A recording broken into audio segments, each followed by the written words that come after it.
Alright guys, so real quick I wanted to go ahead and address something that I'm sure a lot of you guys probably want to know about as well. I remember when I first started training and I first started going to the gym. One day I was hanging out in the sauna with a few friends and I actually saw this guy walk in, killer six pack, man, and I was so I was so impressed. I was like, man, I want to get those abs just like that. So of course I asked him. I said, hey, what do you do for abs? How do you train your abs? How many calories are you eating a day? I was really inexperienced and I had no idea where I should even start to acquire, a six pack. So what I started doing, well, first off, his response to me was, oh, I don't train abs. I'm not on a diet. I just ate cake today. At that point, I was like, oh man, that's insane.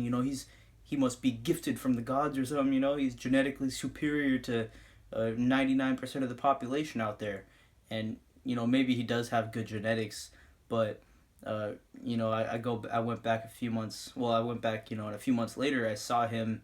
What was he doing? He was training abs.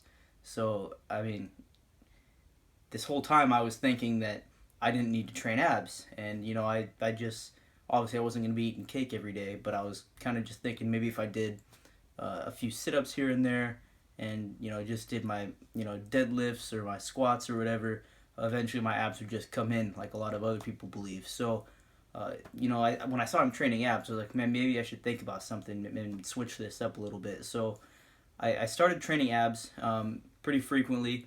At that point, I kind of threw his diet advice out the window because clearly that hadn't worked up until this point either. So I started really focusing on my nutrition, making sure I was getting down to a low enough body fat where I'd be able to see what I actually had. And then, after I had been building up my abs for a while, that in combination with the actual diet I was on and lowering my body fat, that's when I saw some real progress and I started to get those abs. So definitely make sure that you're training abs. Don't just rely on your basic compound movements, your deadlifts, your squats, and all that stuff to help build up your abs. They are a muscle group, and what do you do with muscle? You train them; they get bigger. So make sure that you're hitting your abs. There's a lot of really good movements for your abs. I'll go ahead and take you guys into the gym with me and show you a couple of my favorite ones. Now, as far as frequency goes, I train it the same as I do with any other body part. So I hit abs. I bench. I hit chest twice a week. I do all body parts twice a week. That's my current split that I'm on.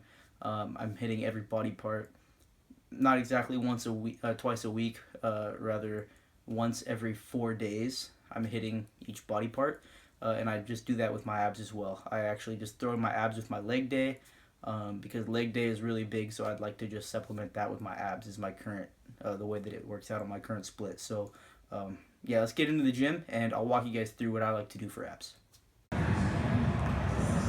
Alright, so right here I was just doing some basic yoga ball crunches. I was just doing it with body weight right here just so I could make sure I get enough blood flow in the abdominal region.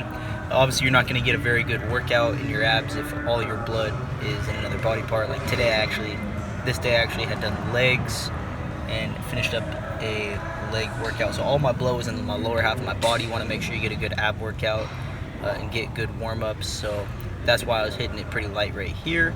So just do a couple crunches. I went up twice. I would go up forward and then do side to side as well.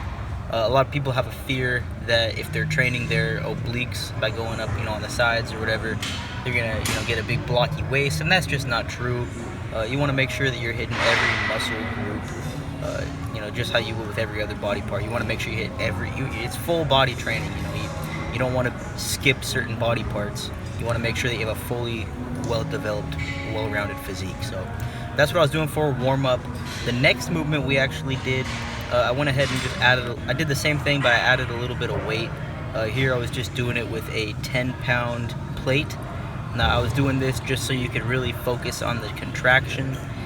You'll notice that if you're actually holding this weight, you really have to slow down and just go really controlled, which is going to force you to get a really good stretch, really good contraction in the muscles that you're trying to target, as opposed to just kind of throwing yourself up. So definitely a really good technique. I'd try this, but I wouldn't go too heavy. I wouldn't go in, for me personally, I'm not going anything higher than 10 pounds, just because I just want that extra activation and make sure that I'm hitting everything with as quality reps as possible. Alright, so here I went ahead and focused on some heavier sets. Definitely was utilizing the seat belt here, just because when you get to a certain point, when you get to a certain weight, it's going to try and lift you up. And you want to make sure you can get all of your focus and energy into moving the weight and not holding yourself on the chair. So definitely do that. So just really focus on getting these heavier reps. If you're trying to grow, you got to go heavy, right? So you don't have to go too heavy. You want to make sure you're still getting quality reps, but as you can see here, I am actually using some weight, just so because I'm trying to grow. So that's what I was going for here. So try that one. As far as the third movement goes, I did one extra movement on this day. I wasn't able to record it just because they didn't want that. They had an issue with that towards the end of my session. They didn't want me to record anymore. But that's kind of what I did for my last movement. It's kind of just a free-for-all. Do whatever you want. Your favorite ab movement. What's your guys' favorite movement? I'll go ahead and post a link here to another video where I was doing a form of ab movements that looks like it's actually for lats, for pull-ups, but it's actually really good ab activation as well. So if you like this video, go ahead and like, comment, and subscribe, share with your friends, and we'll see you on the next one.